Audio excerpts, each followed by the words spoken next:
Hey everybody, welcome to Bricks and Blocks Gaming and turn 16 for my 5 Parsecs from Home campaign, which is actually a bonus video as I had hoped to take out Zarveross during my last battle, but I'm forced to fight him again this turn. 5 Parsecs from Home was written by Ivan Sorensen and published by Modifius Entertainment. Let's get to the Bricks and Blocks of turn 16 for this campaign.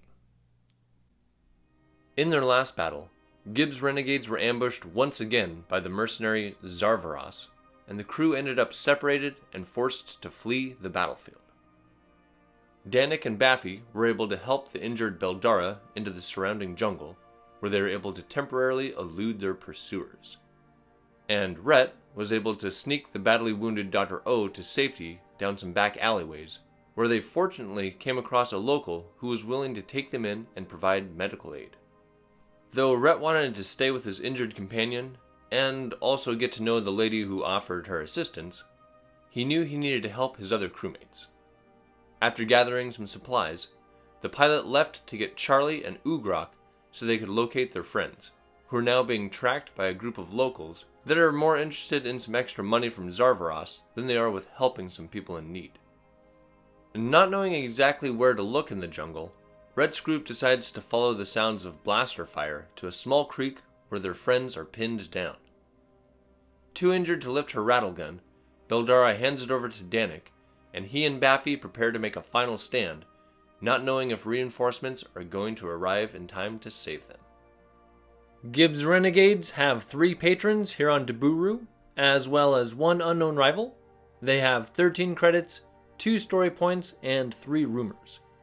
Captain Danik Kral has 5 experience points. He's wearing combat armor and carrying his blast rifle with the quality sight and his hand cannon with the laser sight. And he's left his marksman's rifle with Beldara as he's taken up her rattle gun with the nano sludge modification.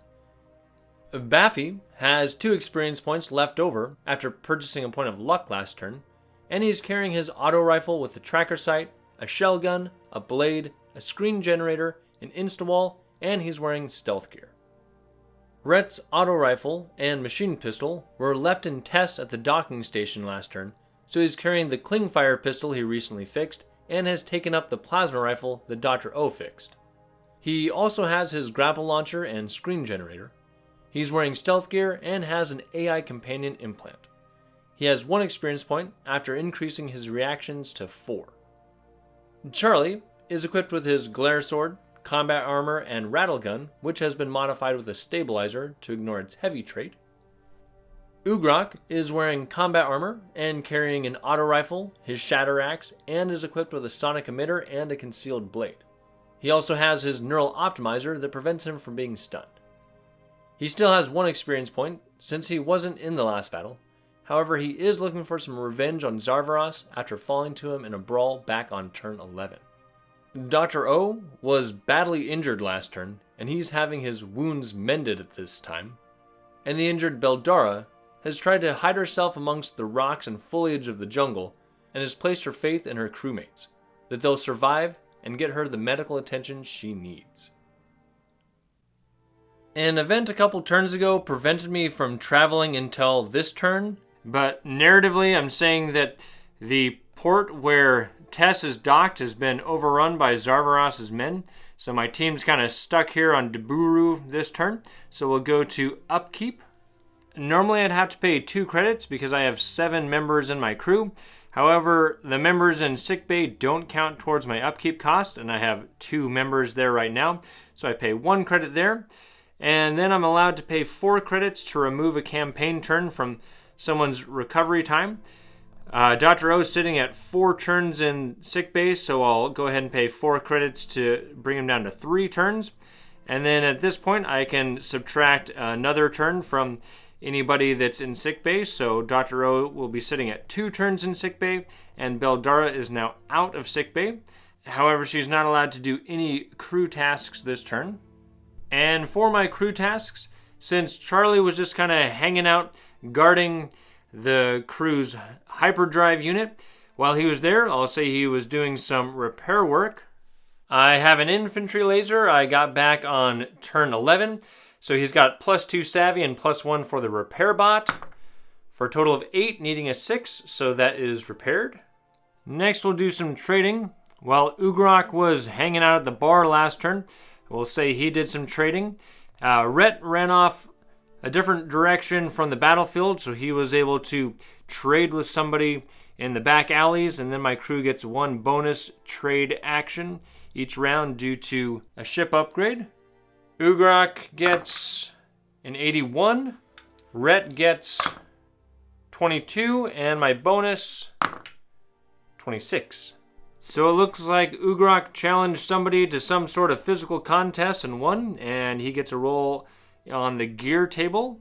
First for the sub table, 81, and the specific item, 43. An 81 is a utility item, and then a 43 is a grav dampener. And a character equipped with this suffers no damage from falling. They can descend from any height with no risk, but if it's more than 6 inches, that counts as their move for the round. And for Rhett's trade roll, he got a 22, which is a medical pack. Receive your choice of a stem pack or med patch. This seems fitting. Apparently he found somebody that could help him mend Dr. O's wounds and gave him some additional medical supplies. I just remembered that I have a med patch in my stash, and that will allow me to remove 1 turn from a character's time in sickbay. But I'm going to instead get a stem pack, which I forgot I already have one of those, which I probably should have used that one last battle. But now I've got 2 of these. If a character becomes a casualty, they remain on the table with a single stun marker. This can be used reflexively upon becoming a casualty and does not require an action. And my bonus roll was just a local map. If I receive a quest on this or the following world, I may immediately add 1 rumor, and this probably won't get used in this campaign. And lastly, for my crew tasks, Danik is going to do some decoy work, essentially trying to buy the team some time as they're trying to get away from Zarveross. And then for Baffy, I'm going to have him do training. He's not really going to a gun range, but just kind of saying that his work on the battlefield last turn got him a little extra experience. For rumors, I do have a few of those that I could turn in to possibly start a quest, but based on what I have planned for the rest of my campaign, I'm just going to skip this going forward here. Next, for choosing my battle, since Danik is doing some decoy work, I don't have to worry about rivals, so I'm just going to go to an opportunity mission. I'll roll up the deployment condition, 80. Any notable sites, 55, and the objective, 1. For the condition, in 80 is slippery ground. All movement at ground level is at -1 speed. I'm just going to say all movements at -1 because I'll probably forget it otherwise. So apparently it's just started raining here in this jungly planet of Daburu. For notable sites, which I often don't bother getting because they're usually in a bad spot, 55 is shiny bits. If I pick them up, I gain 1 credit. And the objective is supposed to be move through, but I'm just going to be trying to take out Zarveross in this battle. So regardless of my actual objective, this is just going to be an all-out fight-off. Now to determine what kind of enemies Zarveross is bringing with him. The enemy category, 66, and specifically 86. So a 66 is an interested party, and an 86 is planetary nomads. So apparently my team has kind of run out to the jungle to hide, and Zarveross has just paid some of the locals to help track me down. They have +2 to their numbers. They panic on a 1 or 2. They have a high movement of 6 inches, which will be reduced to 5 inches with the heavy rains. They have a combat skill of just 0 and a toughness of only 3. And they are cautious. They're also alert. So I am -1 to seize the initiative against these guys. And with interested parties, they get a +1 to their rolls for unique individuals. There's also a +1 because this is a red zone planet. And while I'm going to have Zarveross join them anyway, this will basically determine whether he's an additional figure or if he's going to take the spot of one of the nomads. So with 5 + 2, a total of 7, that means there isn't an additional unique individual. There's an additional +1 to this because it's a red zone planet. And while I'm going to have Zarveross be a unique individual no matter what, it'll basically determine whether he's an additional figure or if he'll take the place of one of the nomads. So that's 6 plus 2 is only 8, so no additional figure to fill that unique role. And now to determine what weapons the enemies will have, the basic units will have 1 and the specialists 6. Well, the 1 for the basic enemies is a colony rifle, which makes sense for planetary nomads. But for the specialists, I rolled up a handgun and ripper sword. I have something different planned for the specialists, so I'm just going to bump them up to auto rifles. And with red zone battles, there's a base of 7 enemies plus any modifiers. That's +2. 3 of these are going to be specialists. And I'm going to have Zarveross actually take the place of one of those specialists. But he'll also have a lieutenant with the specialists, and there will be a lieutenant with the regular nomads. And lastly, I need to roll up an additional red zone planet threat condition, a 5. Well, so much for these guys being easy to take down, armored opponents. The nomads have a toughness of 3, so that's upgraded to 4.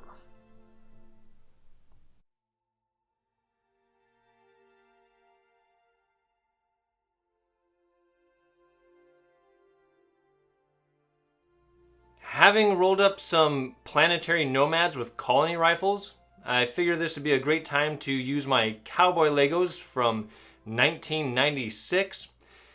So these guys here are the basic soldiers with their lieutenant right here with a sword. And in case you're wondering, that torso I believe is actually from a pirate set. And since I wanted to use the surviving mercenaries from the last battle, I'm having these 3 represent the specialists, with this one being the lieutenant again, this one being the standard soldier, and this one being Zarveross, of course. And in the last battle, these guys had marksman's rifles, but now they've got auto rifles because they're moving into some tighter quarters, and they have the same stats as the planetary nomads instead of what they had last battle, which makes them a bit weaker, but it makes sense because they're not used to this jungle setting. And Zarveross has the same stats he's always had, which is a move of 4, combat of +2, toughness of 5, 1 point of luck, and he's carrying an infantry laser and a blade. This battle takes place along a small creek where Danik and Baffy are trying to make a final stand against Zarveross's forces. The jungle is extremely dense, which is causing the -1 movement penalty I rolled for the battle condition. And another thing that might contribute to some movement difficulty is the creek running through the battlefield. This counts as difficult terrain, which reduces movement by half while traversing it. However, there are a couple of downed trees that can be crossed at normal movement rate. The creek has also separated the crew, as Danik and Baffy are holding this back corner to protect the injured and not in play Beldara, while Rhett, Ugrak, and Charlie have just arrived on the other side of the table. The enemies are all set up down here, mostly on Danik's side, but a couple of them, unaware of Rhett's group, are across the creek planning to flank their main targets. For panic rolls in this battle, the nomads will flee before any of the specialists, regardless of who's closest to their table edge, and Zarveross will never flee, of course. The objective is technically to move through, but my team is going to try once again to take out the callous mercenary. I did roll for a shiny bit to be located 2d6 plus 2 inches from the center of the board. So that will put these 4 plus 2 is 6 inches that direction from the center. I've decided this will be the neutral position for my board this battle to really get the feel of the enemies charging down at my guys. So 6 inches this direction. We'll put this right here. Some sort of precious rock right there. The planetary nomads give me a -1 to seizing the initiative. However, they also give me a +1 because they outnumber me.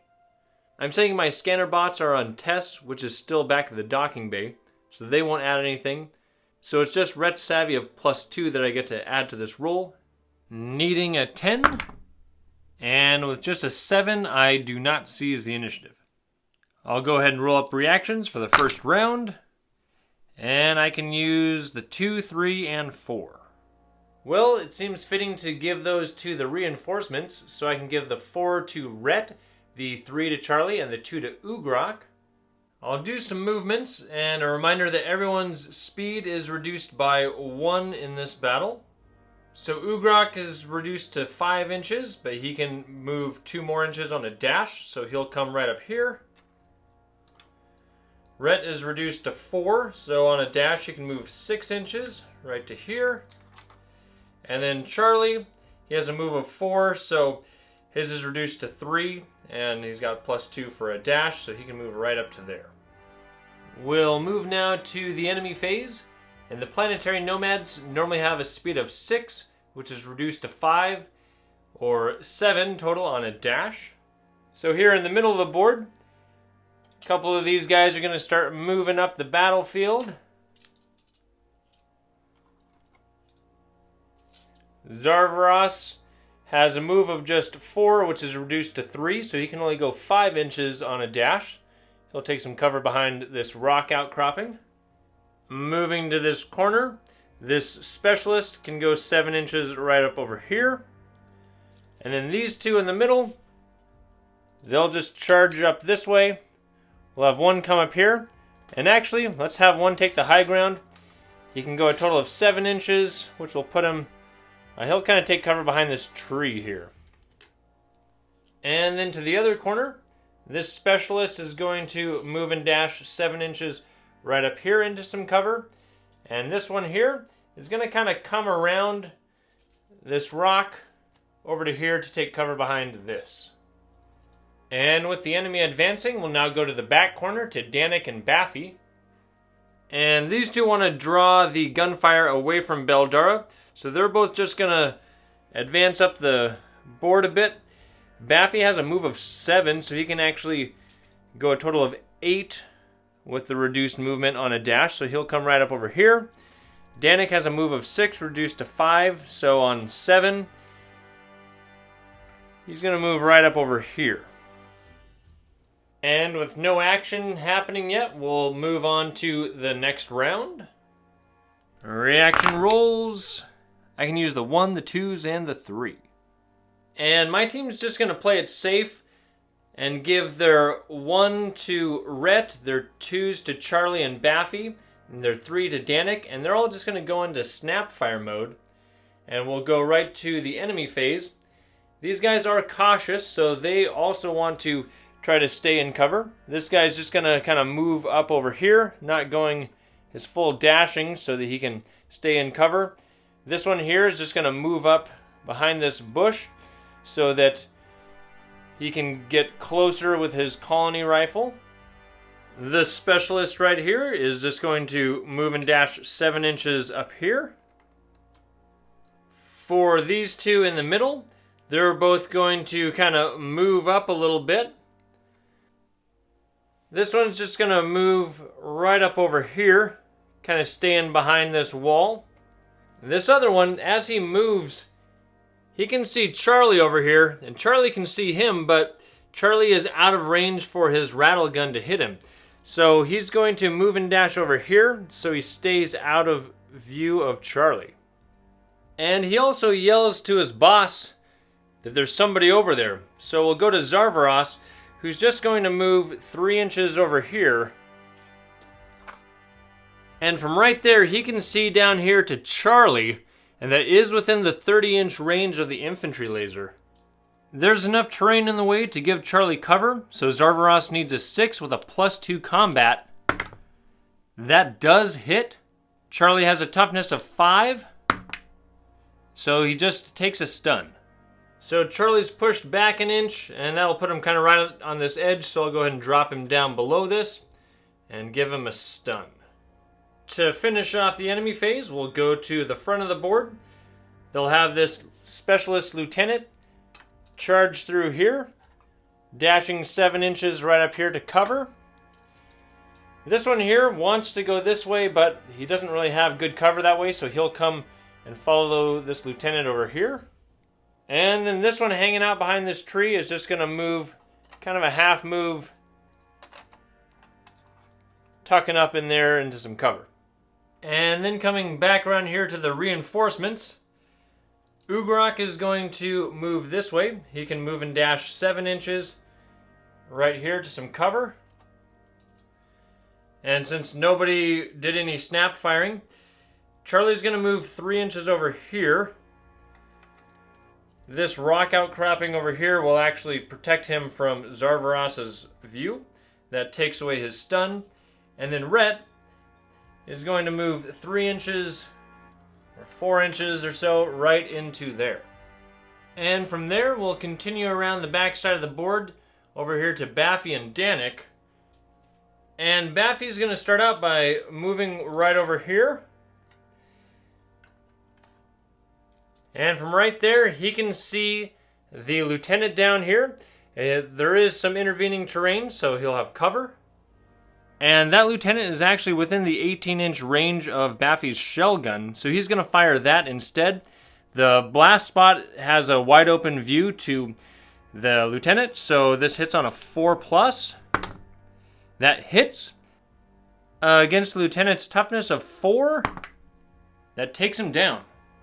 So the leader of these nomads was so focused on what was happening on the other side of the battlefield, he didn't pay attention to what Danik and Baffy were doing, and suffers the ultimate consequence. And then for Danik, he can't really get anywhere where he can see anybody very well, so he's going to move and dash 6 inches right over to here. For the end of the round, we'll make 1 panic roll. On a 1 or 2, one of these guys takes off, and 1 runs away. So this nomad here, here's a big explosion, and here's his lieutenant screaming in horror as he gets blown up by a grenade, so he just takes off. We'll roll up a battle event, 36. So while one of the enemies was freaked out by that, another one hardens his resolve. Tougher than expected, select a random enemy figure. They receive +1 toughness and remove any stuns they have. So for the random enemy, we'll have 1, 2, 3, 4, 5, 6, 7. And that will be number 6. And I guess that's fitting. That goes to this bold enemy that's the furthest up the battlefield. And I'll roll reactions for the next round. I can use just the 1 and the 4. So I'll give the 1 to Baffy and the 4 to Danik. They're just going to go into snapfire mode, and we'll go to the enemy phase, where we'll start with having this toughened up nomad come out here, and as soon as he pops his head around, Danik can fire Beldara's rattle gun at him. So Danik can do some real damage. He's got +3 combat, plus that nano sludge gives him another +1 for not moving. So a total of +4 into cover, needing a 6. First shot hits against toughness of 5 for this guy. Stuns him. Second shot with a total of 9. That hits. Toughness of 5. That takes him down. So this guy charges in screaming, and machine gun fire just riddles this whole area, and this guy was too bold. But as Danik was focused on that guy, this specialist over here, he's going to move right up over here. And this plant was probably obliterated in that machine gun fire, which allows this specialist to see Danik, and he's going to shoot at him. So the planetary nomads have a combat skill of 0. Danik has cover, so these shots need a 6. First shot with the auto rifle misses, and the second shot, that also misses. And with those misses by the specialist, this cowboy here is going to come right up here, where he can see Baffy, but that means Baffy can see him with snapfire, so Baffy will fire his auto rifle. 2 shots into cover. Baffy has a combat of just 0. First shot misses, and second shot also misses. And now this enemy is going to fire back at Baffy. So same thing, combat skill 0, firing into cover. And that misses, needing a 6. And with those misses, we'll go around to this side of the battlefield. And they're going to start out by having their specialist run down here, staying behind this rock wall. This guy here doesn't really have anywhere safe to go, so he's actually going to come over here and hop down into the water to stay in cover. This guy up here, he wants to shoot at somebody but doesn't have a view from where he's at, so he's just going to kind of come up here, trying to stay out of view of Danik down there. And then Zarveross, he's going to kind of stay hanging out in the back. He's got a 30-inch range with his infantry laser, so he's going to come right over here and wait for my guys to come to him. And then going to my slow phase, Ugrok is going to move 7 inches on a dash around here, trying to get behind enemy lines. And then Rhett is going to move out from behind this rock outcropping over behind this rock. And from right there, he can see this specialist who does have some cover from this rock that's right there. Rhett's using that plasma rifle that gets 2 shots if it didn't fire the previous round. He has a +2 combat against a target of 6. The first shot misses, that's not aimed, and the second shot, with a total of 5, that misses.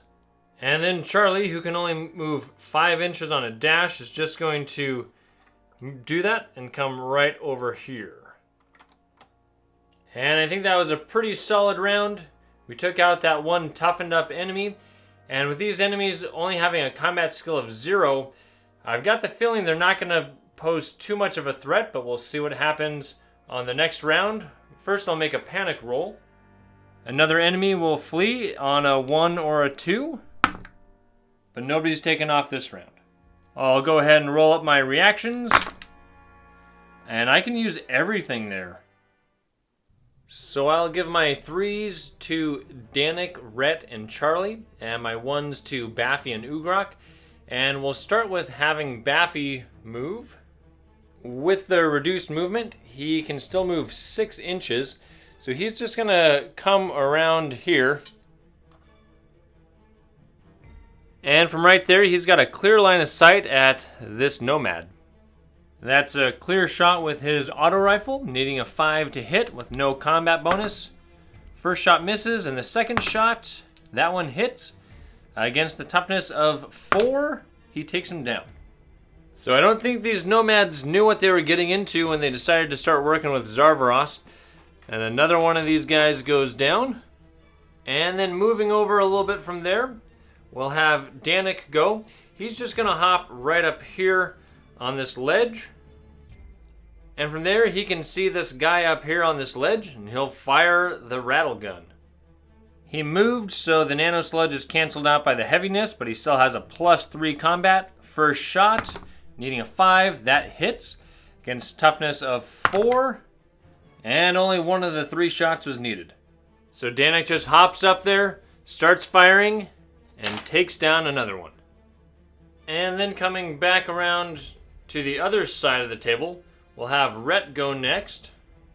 And from right here, he's going to just hop over this, then hop down into the water. He only has 1 shot from his plasma rifle this turn since he fired it last turn.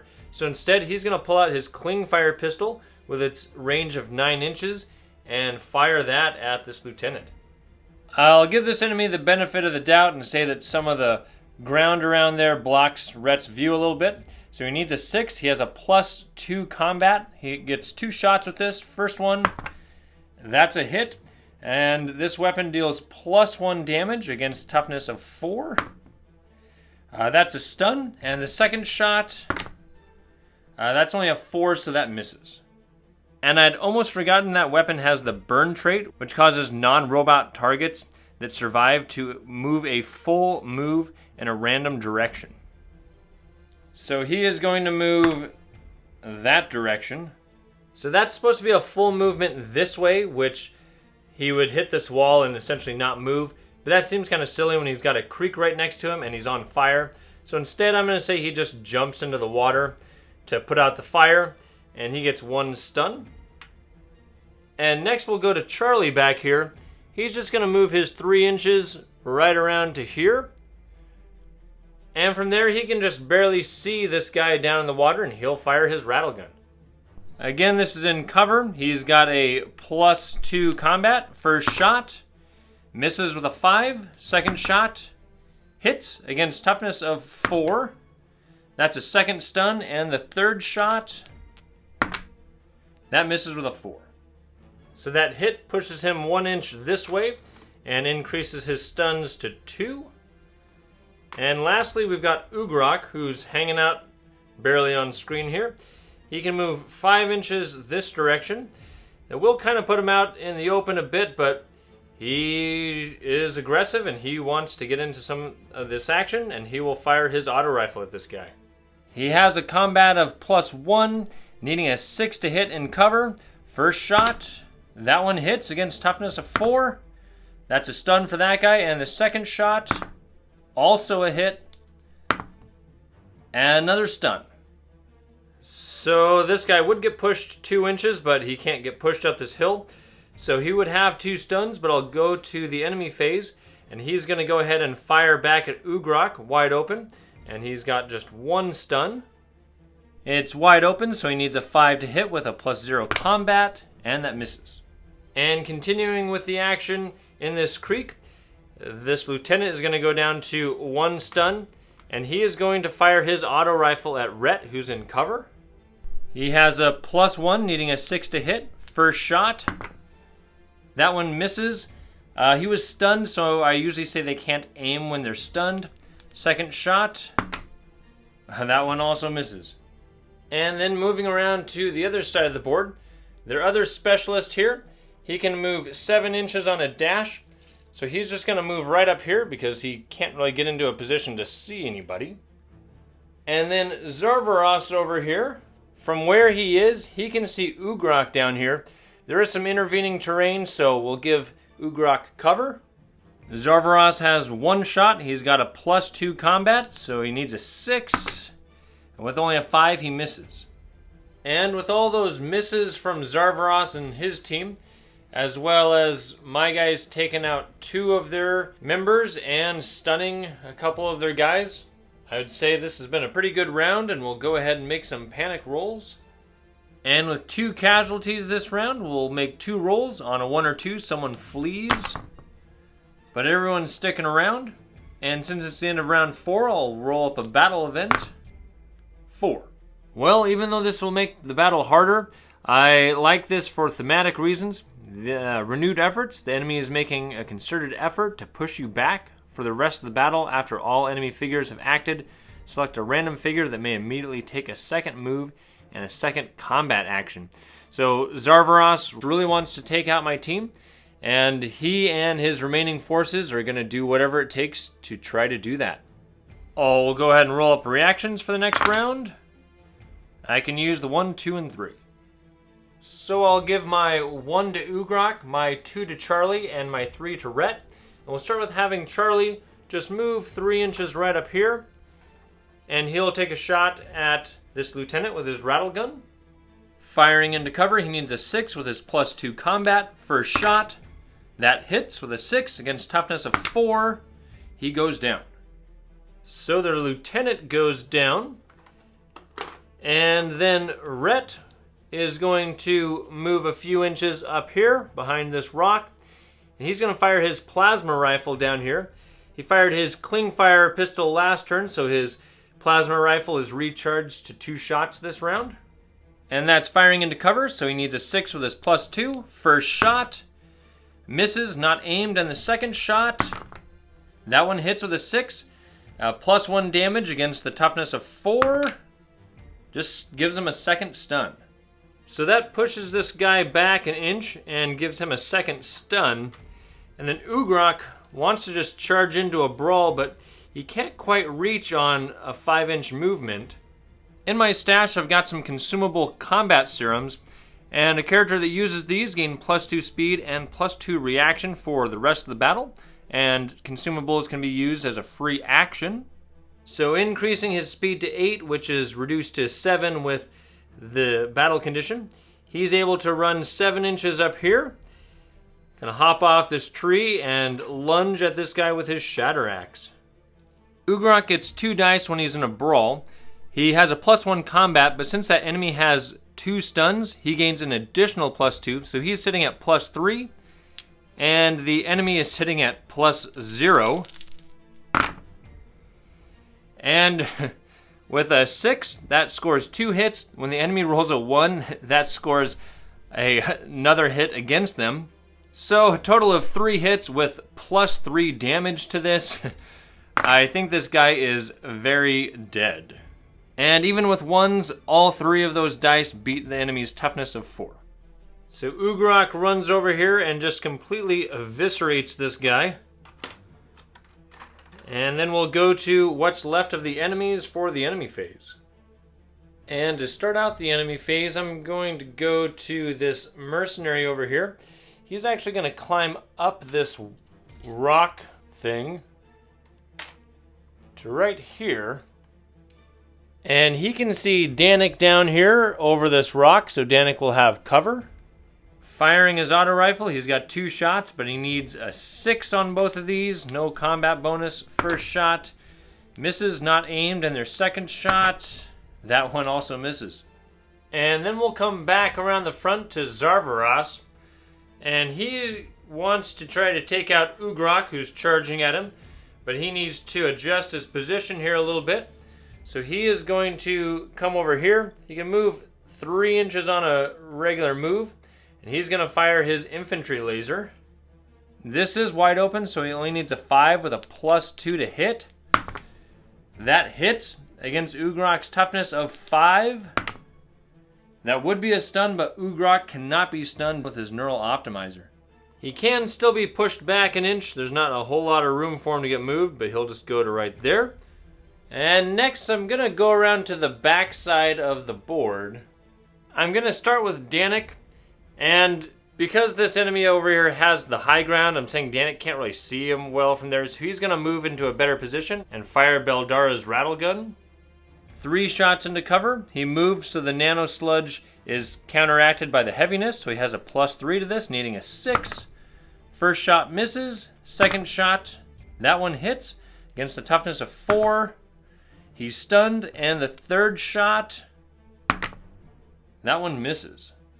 And actually that third shot would miss no matter what, because that first hit would knock him off of this. I'm going to say he doesn't take any fall damage because there's enough little cliff pieces there that he wouldn't have a straight fall down, so he'll end up there with 1 stun. And going further around the back side of this table, we'll go to Baffy. He can see Zarveross, but Zarveross is beyond the reach of his auto rifle, so instead he's just going to advance up the board. On a dash, he can go a total of 8 inches with the -1 from the battle condition.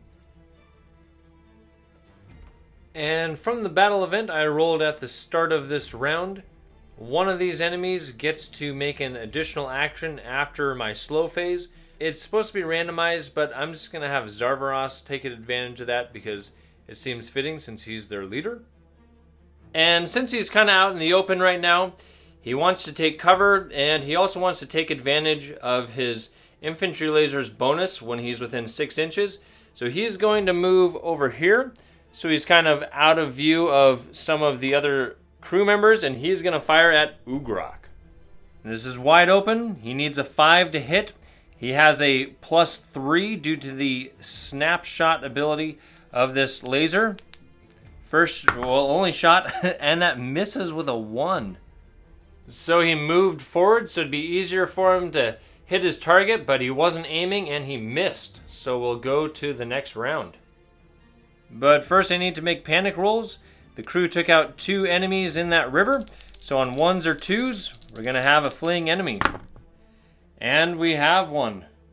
So after getting knocked off of this hill, this mercenary falls down here and sees 2 of his comrades laying on the ground, and he decides it is time for him to leave. Reaction rolls. I can use the 1s and the 4. So with Zarveross being the only remaining enemy on the battlefield, I'll give my 1s to Baffy and Danik, and my 4 is going to go to Ugrok, because he temporarily has a reaction score of 4 due to that combat serum, and he is going to charge over here. He can move 7 inches on a regular move, and then go into a brawl. So Zarveross has a blade, which gives him a +2 to his brawl roll, plus his +2 combat for a total of 4. And then for Ugrok, he has a +1 combat, +2 for having a melee weapon, so he's at +3, but gets his 2 dice. And Ugrok wins with a total of 7 against 5, and that 1 means that Ugrok lands an additional hit.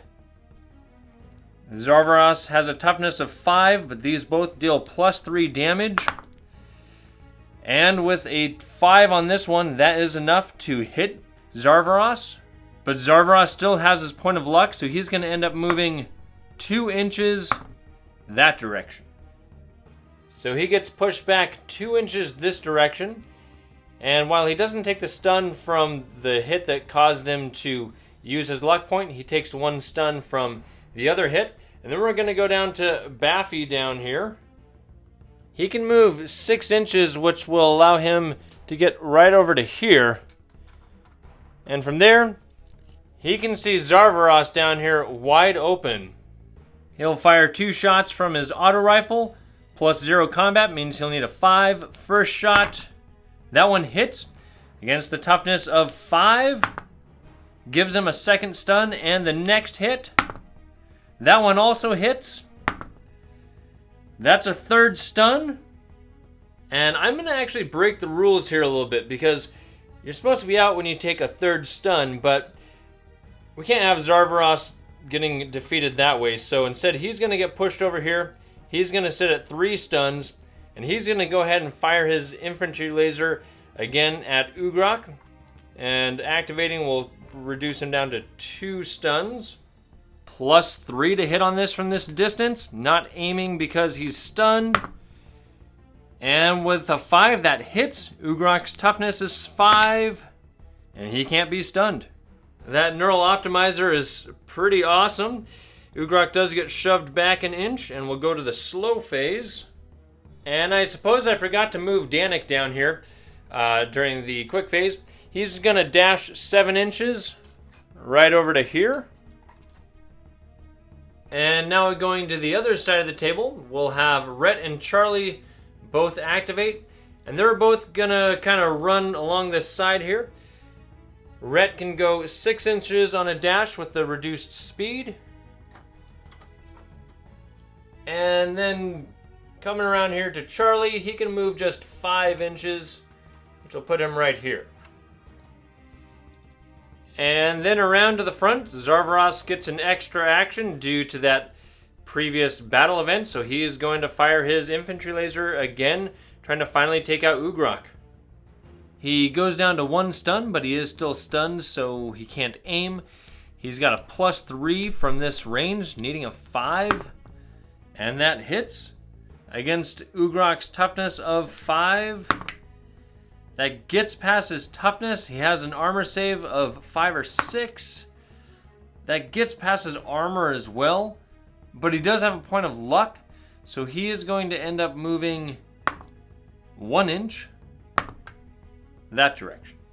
So Ugrok jumps forward just in time to miss a direct hit from a laser blast. And now both Ugrok and Zarveross have used up their point of luck. And we'll go to the end of round 6. We're at the first time on this red zone planet I'm actually rolling on the time constraint table. So for red zone battles at the end of round 6, I roll a d6 on this table. And we get a 2. And I know this battle should have ended when Zarveross took that 3rd stun, but I think this is going to be a fitting way to finish out this battle. Reinforcements. 3 additional enemy arrive from the center of either neutral battlefield edge. Pick the entry point closest to a crew figure. One of the arrivals is a specialist. And as far as which neutral edge that should be, it seems fitting it should be on the side where Danik and Baffy started out. So the specialist that ran off earlier, apparently he didn't run off scared. Apparently he ran off to get some help.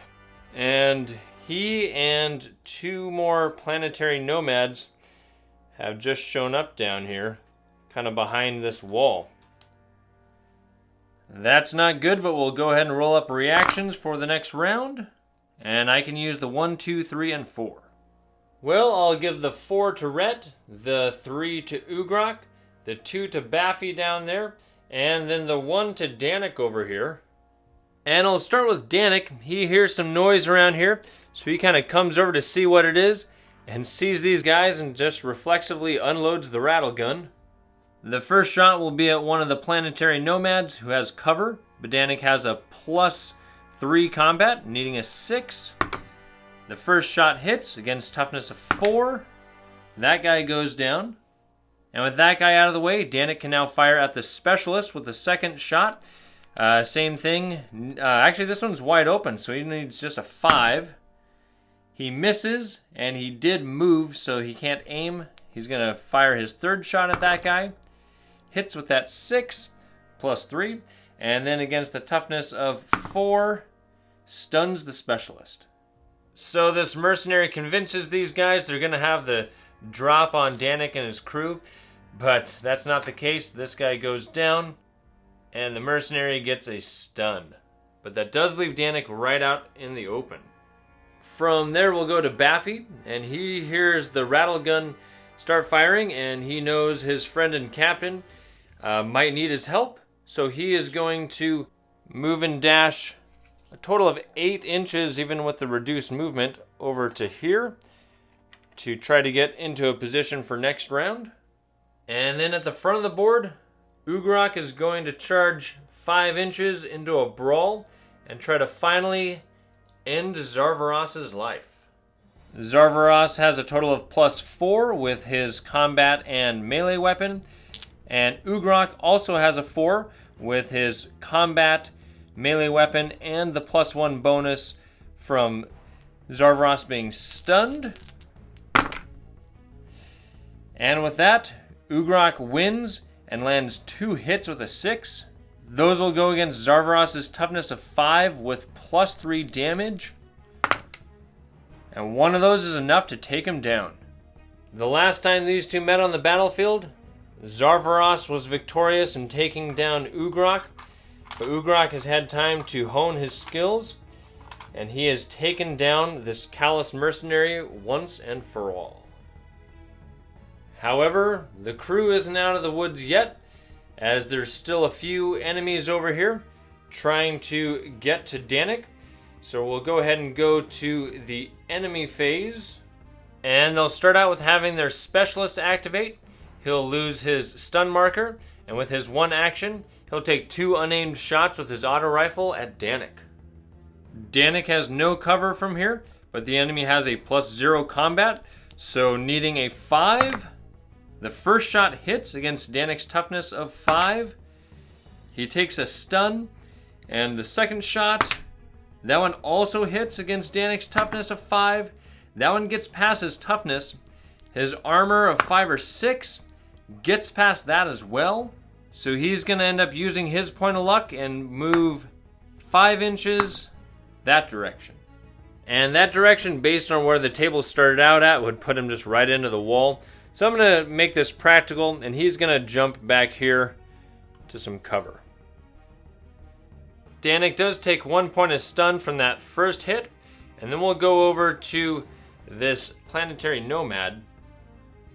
And he is going to come right over here, and he's going to fire his colony rifle at Baffy down there.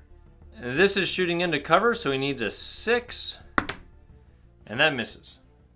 And now we'll go to the other side of the board for my slow phase. I guess Rhett was supposed to have acted in the quick phase, but he couldn't have really done much anyway, so we'll just move him now.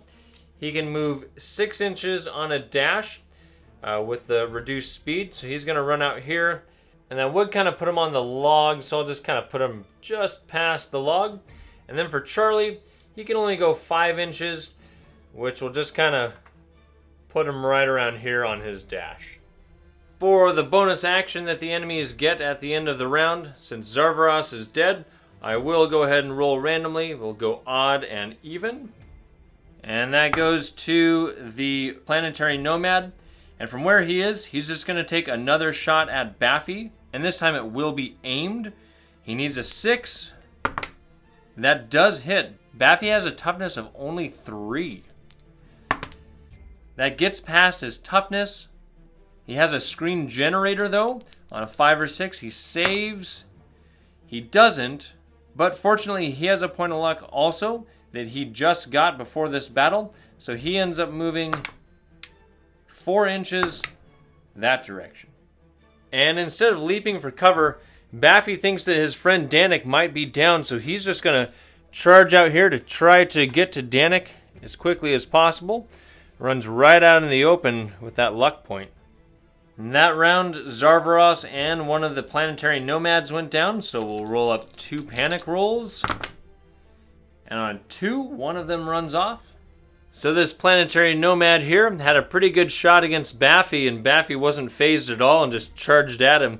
So this guy's gonna freak out and take off, leaving just the one specialist there.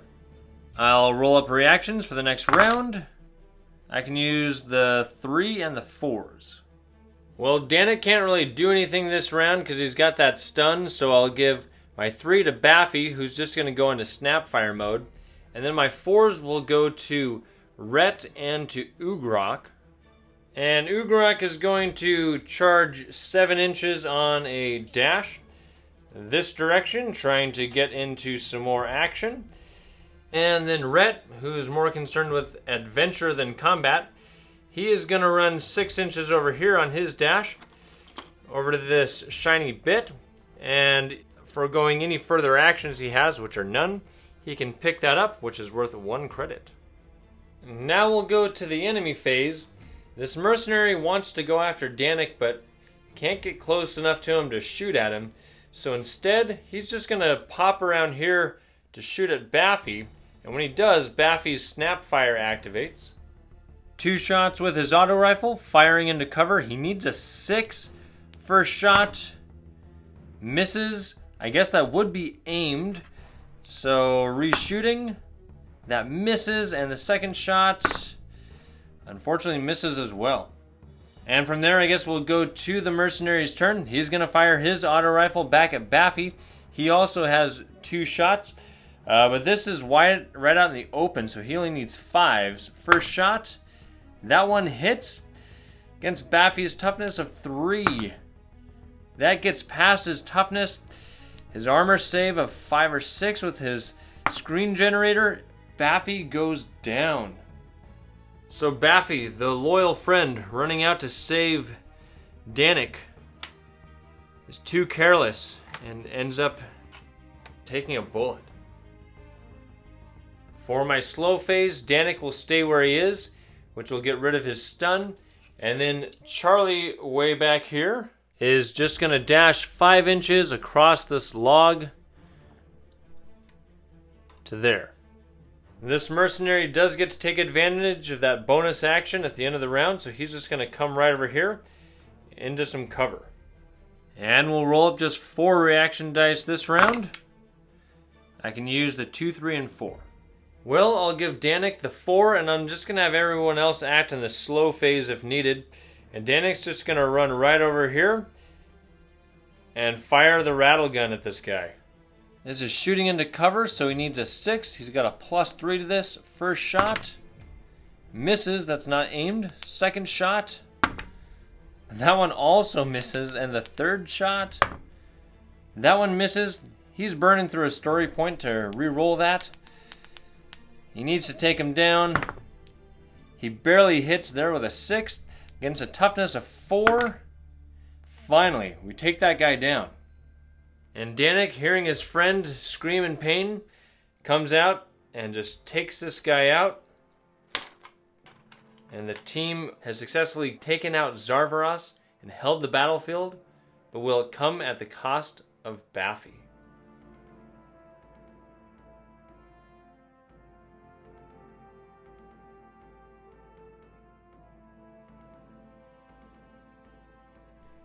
To start out my post-battle activities, I will roll for rival status. And they won't become a rival because I didn't roll a 1. We'll skip past the patron and quest mission steps and go to getting paid. Since this is a red zone job, I get to roll 2d6 credits and choose the best one. And I obtain 3 credits. I also gain 1 credit for finding this shiny bit. And now I'll roll up a battlefield find for holding the battlefield. And that is a 2. That result gets me a weapon off a randomly slain enemy. Alright, I took down 6 of the nomads, 2 of the specialists, and Zarveross. So 1 through 6 will be a nomad, with 6 being their lieutenant. 7 or 8 will be a specialist, with 8 being their lieutenant, and 9 will be Zarveross. So that is just a regular nomad, so I have acquired a colony rifle. The nomads that live here on this planet are not an invasion threat, so now we'll go to gathering loot. I get to make 2 rolls for winning a red zone job. For the first one, we've got the category, 99, and then the specific item for that one is a 50. And then the other one, we have the category, 16. This one has a subcategory of 93, and the specific item, 100. That first roll was a 99, which gets me a roll on the rewards subtable. And then a 50 on that is valuable materials, 1d6 plus 2 credits. And that is 4 credits. For the next roll, a 16 gets me a weapon, and a 93 gets me grenades. And in this game, I don't really like grenades because they take up one of the 3 weapon slots. But 100 on that does get me 3 dazzle grenades that I can eventually sell. And now we're going to roll up Baffy's injury status. On a D100, 34. And that is a crippling wound. This is tough because that's a lot of credits there, plus 1d6 turns in sickbay. I'm going to use a story point and see if I can get anything better. And that reroll, 83. Well, that was a really good use of a story point. Just knocked out. No long-term effect. No time in sickbay. And I'll point out that since he was not slain by that roll, he and everybody else in the battle regains all of their spent luck points. And for experience points, Baffy gains 1 for becoming a casualty. He also gains 1 for being the first one to take out an enemy. Everybody else survived and won, getting them 3 experience points. Plus they gain a bonus experience point for surviving a red zone battle. And then Ugrok took out Zarveross, so he gains a +1 bonus for doing that. But nobody really has enough experience points to buy anything that I want to buy right now, so we'll save up everybody's points. As usual, I'm going to skip the advanced training. And then for purchasing items, I can sell up to 3 undamaged items, so I'll sell all 3 of those dazzle grenades I got. And then I won't actually make any purchases, so I can start saving up some money. I'll roll up a campaign event, 8. Well, that's not good. I think I've rolled this before. The life support system on the ship needs upgrading. It'll cost me 1d6 credits to do so, and I'm planning to travel on my next turn, so we gotta fix this. And that is going to cost me 3 credits. Now I'll go ahead and roll up a character event. We'll go Danik, Baffy, Dr. O, Rhett, Beldara, and then Ugrok. That will go to Rhett, and his event is 86. In 86, you've put in a lot of hard work. Either repair 2 hull damage or repair 1 damaged item in the inventory. Well, it looks like back on turn 6, I found a damaged auto sensor.